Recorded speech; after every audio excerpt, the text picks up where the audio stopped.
We are ready for an adventure. Are you ready for an adventure? Did you know that you have a divine appointment today and it's about an adventure? An adventure in spirituality. Something is starting that you might not have realized you got an invitation to, but it's a little party for you, and it happens once a year here.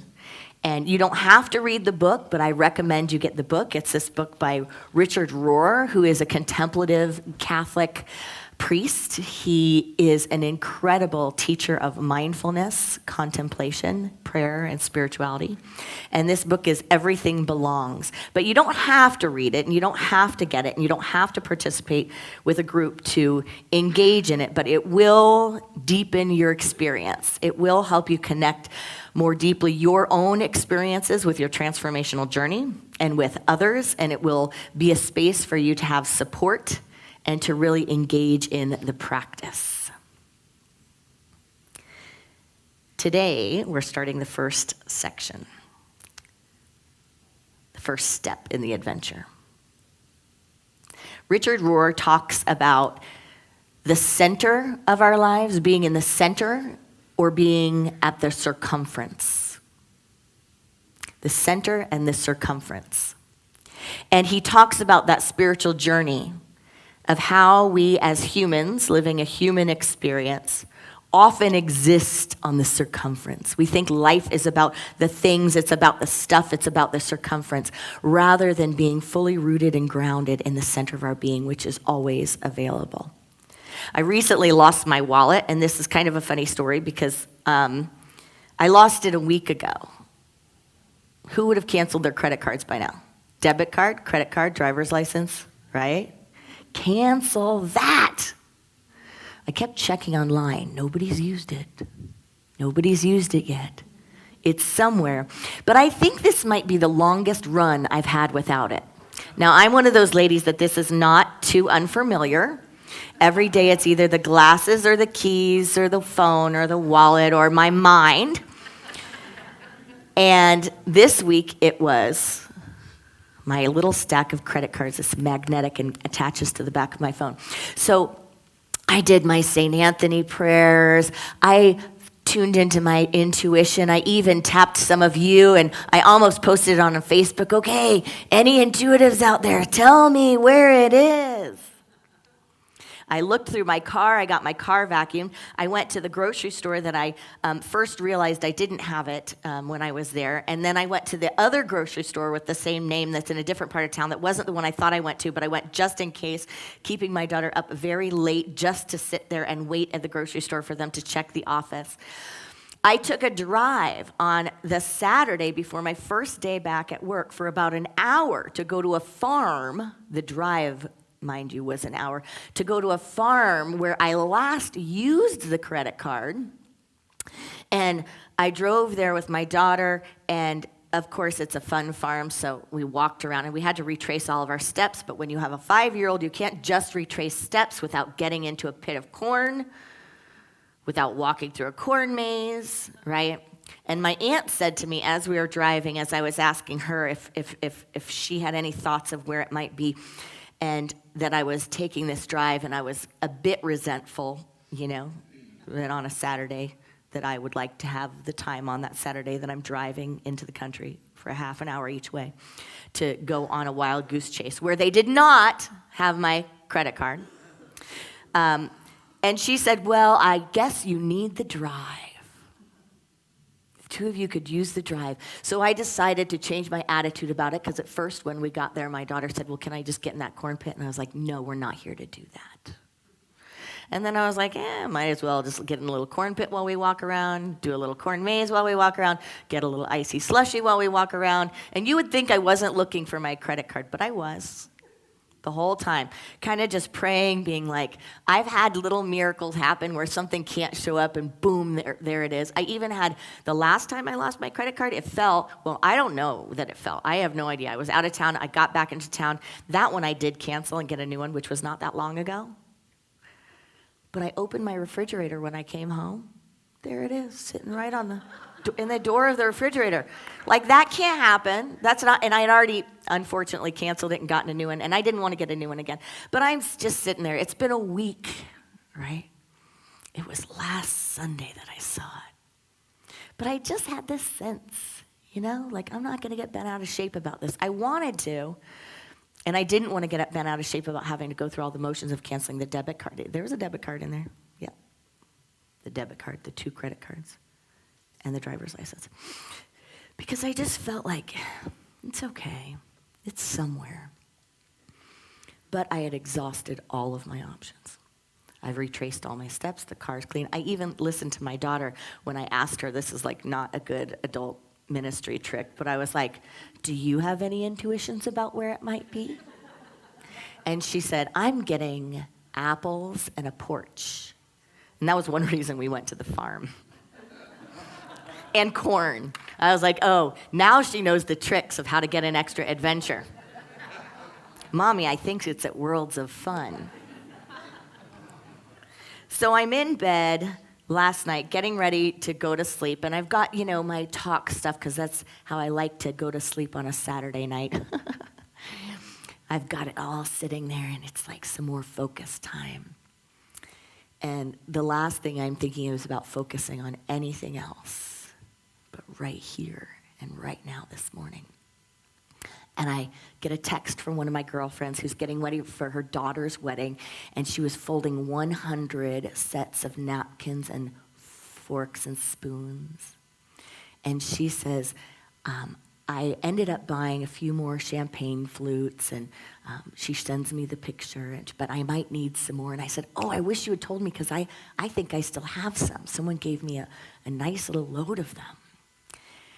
And she said, oh, will you let me know what they look like? And I'm in bed. The last thing I want to do is get out of bed. But I love this woman, and she's amazing. And I was like, let me just close this puppy and just get out of bed. And I go downstairs to the cabinet above my refrigerator that I never touch, where the champagne flutes are. And I stand up on my daughter's little stool. And I go to open the cabinets, and there right in front of me is a wooden tray with my credit card on it.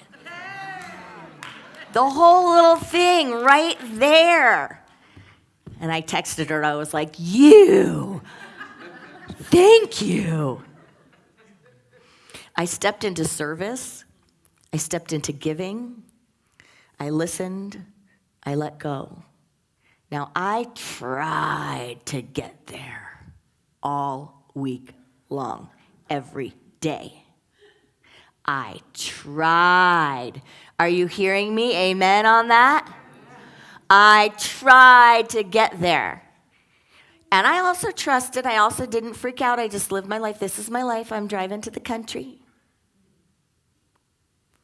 But it wasn't until I was led there in service, led there in communion. It wasn't until I was led there that it was like, there it is. That's what this is about, the spiritual practice. It's not about wanting something that we know we want. It's not about trying. It's not about putting on other people's clothes and going to church and showing up and thinking, I've got it, I want it. It's about being led. Amen? So we're ready to dive in deeply to the idea that everything belongs. Are you willing to be led? Not by me, not by your intelligence and your intellect. I had racked my entire intellect. Nothing was happening. I had pulled into the spiritual practice. Nothing was happening until I was led. Richard Rohr says, we have so much focus on the outer life, on the things of life, the temporal, our identities, our ego, our circumstances, our skin, being in our skin, the circumference, our wallets, whatever it is. What takes up the time in your mind? That you go around looking for things or thinking things are important rather than being perfectly present in the now moment. What do you defend? What do you build up? Who do you think you are? Who do you think you are? The journey is about moving from the circumference of who we think we are into the core, into the center. Richard Rohr says, our skin is not bad, it's just not our soul or spirit. Our skin is not bad, it's just not our soul or our spirit. It's not who we are, and we often spend much of our lives, much of our relationships, much of our days, our time, our work, confusing the edges of our lives with the essence of life. We so quickly think that substance or depth is the superficial, is that which we can grasp onto but drifts away, rather than really feeling the core of our being. We live in that awareness, right? We live in our identities. We live in who we are to each other. We live in this idea of what we can get, what we can have.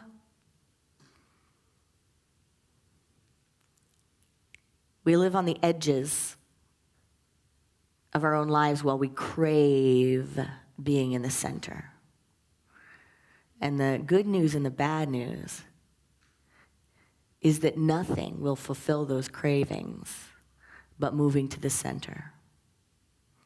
The good news is the circumference or the edges of our lives, the identity, the stuff, all of that is all working together for good, is all working together for God, is always bringing us back to the center if we allow it to lead us. So what is your practice that reminds you of who you are? Do you have a practice? Think about that for a moment.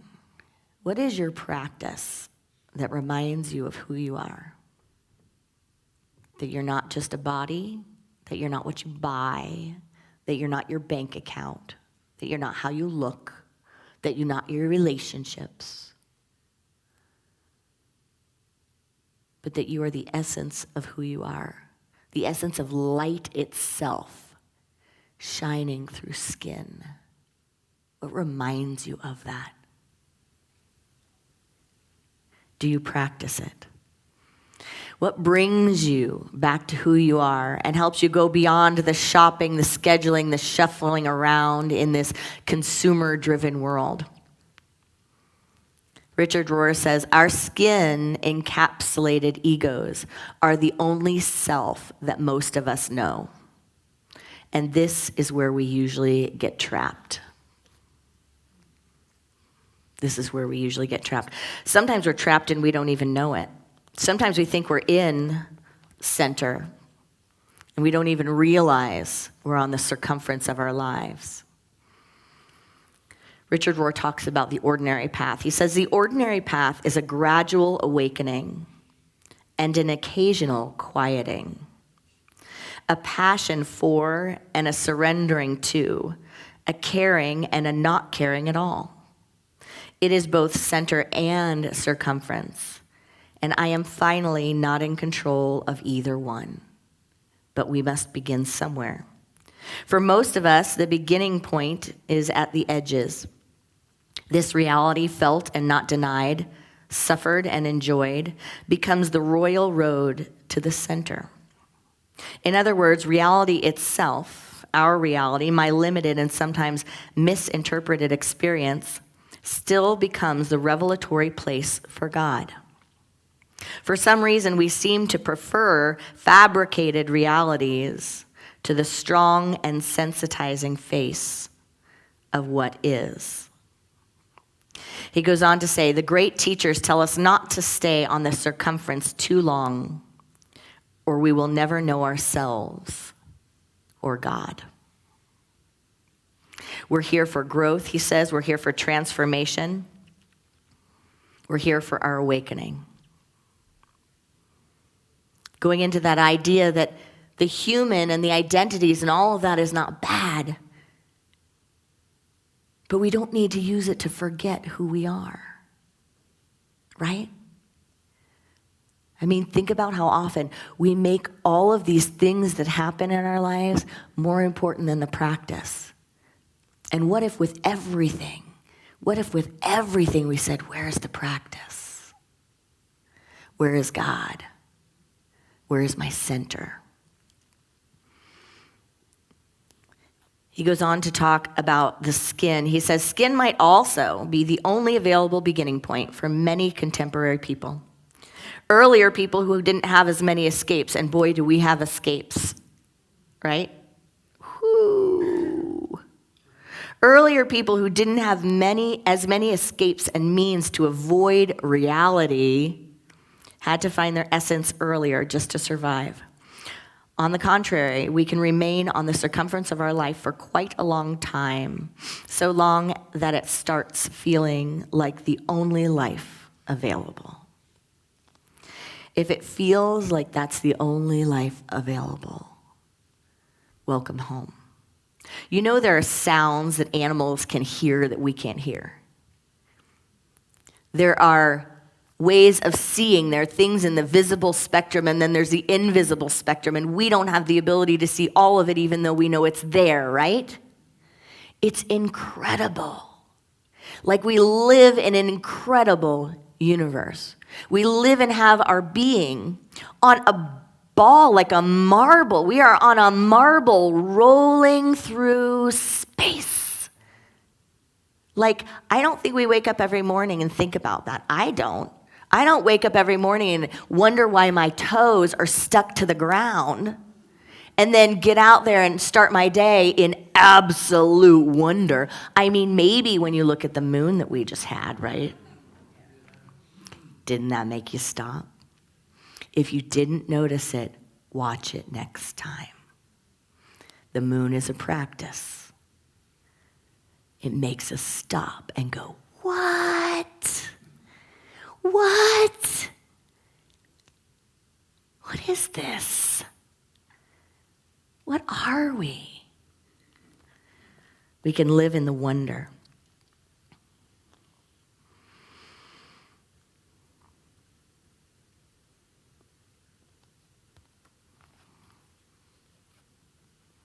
Can we allow the wonder to wake us up? We can often get stuck not only in the circumference of what we consider ourselves to be, but we can get stuck in our God concepts, can't we? I mean, look at war and division. Look at the problems between people. Like, who doesn't have some dislike for religion, even though you're sitting right here? And this might seem like religion. But like, really, who doesn't have some dislike for what it's done to pull people apart on the planet, right? All in the name of God, in the name of spirituality. Do you believe that's God? Or do you believe that's humanity? Right? The center or the circumference. That's the circumference. So Richard Rohr invites us on this journey of being led. He invites us to allow God to be bigger than the box we put God in. The second you make a boundary, the second I make a boundary around what God is, we limit our vision, we limit life, we limit God. He says God is always bigger than the boxes we build for God, so we should not waste too much time protecting the boxes. Can you feel that? It's not God we're protecting, it's the boxes we put God in. And we defend them. Can we then apply that to ourselves? That when we get offended, he goes into this section this week where he talks about how saints are so hard to offend. Like, think of a monk or a saint, right? Does anyone feel easy to offend sometimes? I mean, you can be secret about it. You don't have to let anybody know. It can just be in your mind. On the streets of your mind, it's not safe in there. You're constantly offended. But he goes into the idea that, like, saints, like, not a lot of offense. You know, a monk, because they are not defending false ideas of who they think they are, right? It's like, there's nothing there to hit up against. There's nothing to trigger. There's nothing to tap. Richard Rohr talks about how we can defend God and we can defend our own circumference. And those are indications of non-centered awareness. Defending our ego boundaries, defending our ego ideas.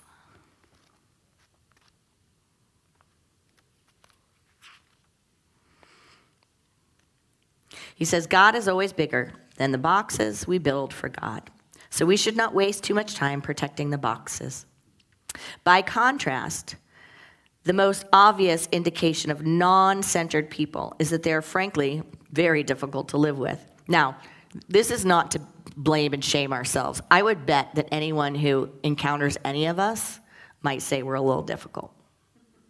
And if someone doesn't and hasn't, you probably haven't talked to them safely enough. You haven't given them enough safe space to just go, what do you think? Am I ever difficult? I had a girlfriend last night on the phone who was talking about how great it is that her husband's out of town crushing grapes with one of our friends for 2 weeks because she can put things anywhere she wants to in the dishwasher, and she and her son just get to do whatever they want in the house. It doesn't matter where stuff goes. And I said, I'm like that too. And she said, no, you're not. And I said, I'm not saying I'm like you guys. I'm saying I'm like your husband. And it matters to me. You know when it gets really bad in my house because the plastic dishes are in the dishwasher. God forbid there's a knife in there, like a nice knife. No, sir. Ginny Corsi.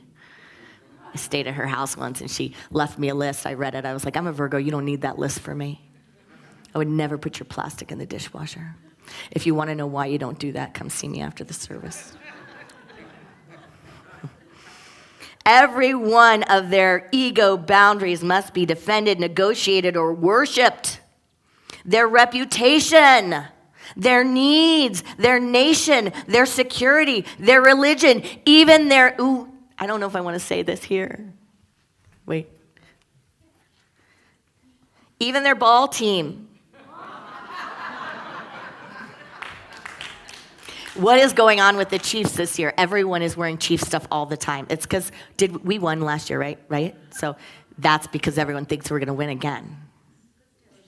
Oh, we are going to win again. We haven't already won, have we? Good. Not good. We're winning, right? Their ball team. They convince themselves that these boundaries are all they have to worry about, because they are the sum total of their identity. You can tell if you've placed a lot of your eggs in these flimsy baskets if you are hurt and offended a lot. You can hardly hurt saints because they are living at the center and do not need to protect the circumference of feelings and needs. Eccentric persons, though, are a hurt waiting to happen. Woo. And rather than being like, that's those people. Ooh, yeah, they're bad. I want to send them this link today in this book in this chapter. We could just ask ourselves, when am I a hurt waiting to happen? When am I a hurt waiting to happen?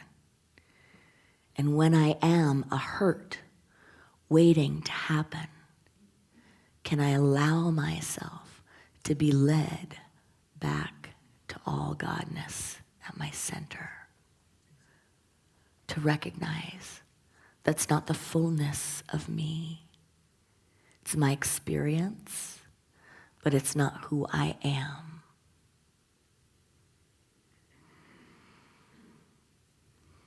He says, in fact, some will create tragedies to make themselves feel alive. Some will create tragedies to make themselves feel alive. Towards the end of his life, he said, Carl Jung said that he was not aware of a single one of his patients in the second half of life whose problems could not have been solved by contact with what he called the numinous, and we would call God.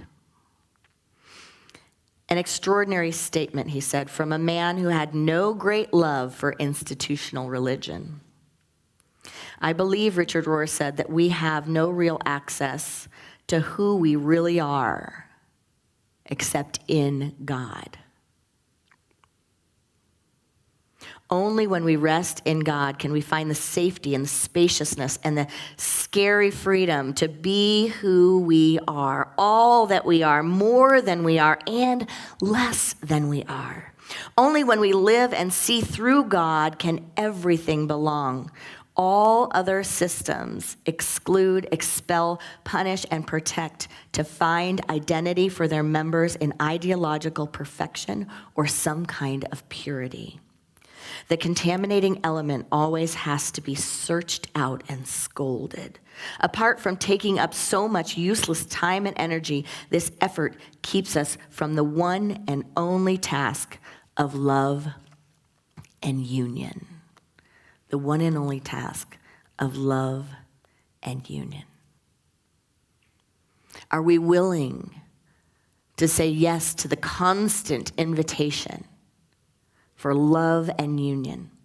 To recognize we're not our circumstances, we're not our situations, no, we're not our history, we're not our past, we're not even our future. What we are is what Charles Fillmore would call that emanating energy, the expression of God. And we're always that, and it never changes, no matter the circumstance, no matter where we are. Richard Rohr says, we do not find our center, it finds us. Our own mind will not be able to figure it out. That's good news, actually. Our own mind will not be able to figure it out. That means we can't intellectualize our way into it. We can't even really study it and take a class on it, right? We can do that in hopes that we are drawn in, that we are delivered. He says, we do not think ourselves into a new way of living. We live ourselves into new ways of thinking. So we embrace our becoming and we allow our becoming, our being, to inform our intellect. Are we willing to live like that? It's a different way to live. In other words, our journeys around and through our realities or circumferences lead us to the core reality where we meet both our truest self and our truest God. We do not really know what it means to be human unless we know God. And in turn, we do not really know God except through our own broken and rejoicing humanity. In Jesus, God tells us that God is not different from humanity. Thus, Jesus' most common and most exclusive self-name is the human one, or Son of Humanity. He uses the term 79 times in the 4 Gospels. Jesus' reality, his cross, is to say a free yes to what his humanity finally asks of him. It seems that we Christians have been worshiping Jesus' journey instead of doing his journey. The first feels very religious. The second feels human and not glorious at all. The second feels human and not glorious at all. Once we begin to surrender and recognize that everything is about the spiritual journey, everything is about, in a sense, getting to God, we move our attention and our awareness to the center. We move it to what is unchangeable, to the core of our being. He says, only the spacious contemplative mind can see so broadly and trust so deeply. When we breathe into the core, to the center, we begin to practice, the presence. That's the unity foundation, practicing the presence. Richard says, for some reason, it's easier to attend church services than quite simply to reverence the real. the practice of the presence of God. When we're in the presence, we're not in defense. We have nothing to defend. We have nothing to protect. We have no one to put down. Have you noticed that practicing the presence is a key to every human you've ever met on this planet walk, on this earth walk, that you can tell not by their religion, not by their history, their background, their education, but you can tell they know the center and they know the God walk because how they practice the presence. When we practice the presence, we don't have to be afraid of other people's religions. We don't have to be afraid of saying, no, it's my way and I am right. We live in a great surrender because we know what is essential. We know what is important. We know what binds us. And that's unity, love, and practicing the presence. Namaste.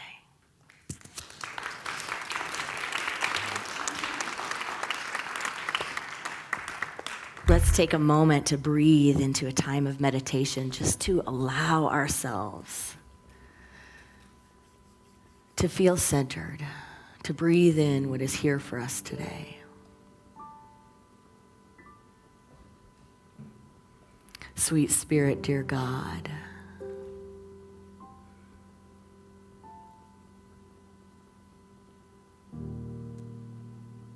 I am grateful. Grateful to come home to who and whose I am.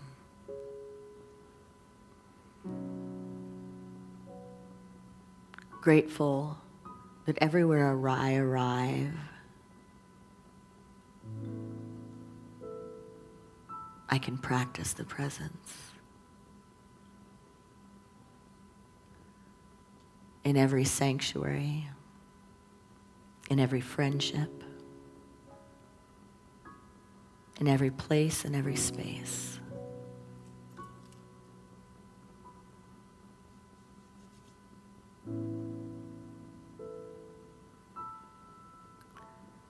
So I invite myself into a deep letting go. Letting go of distractions, letting go of ego identities, letting go of being right, letting go of being righteous, holier than thou, knowing the way, being a teacher.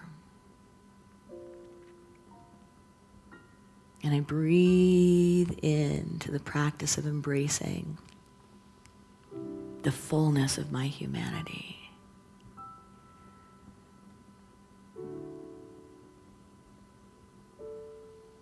Recognizing that it is through my sight, through thy vision, that everything brings me back to the divinity. All of it. All of it.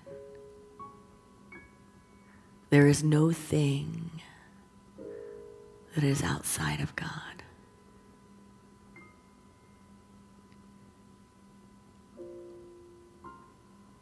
As we inhale and exhale,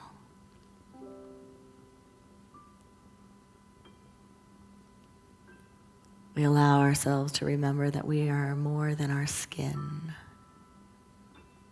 We are more than our thoughts. We are more than conditions.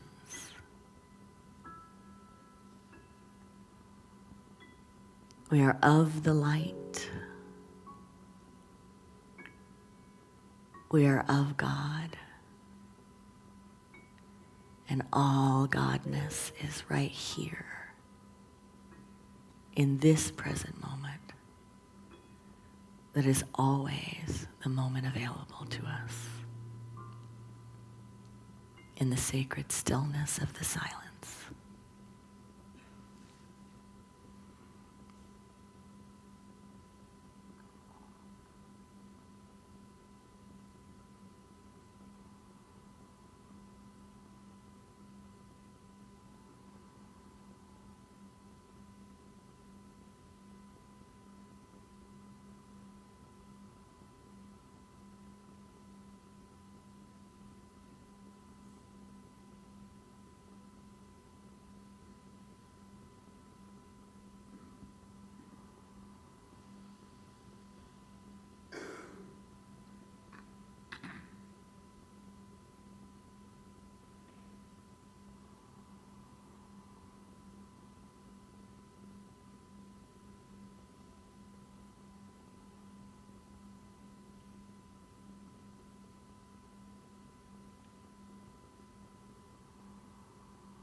sweet the sound that saved a soul like me. I was lost, but now I am found. Was blind, but now I see. From center to circumference, we live, move, and have our being in God. Namaste.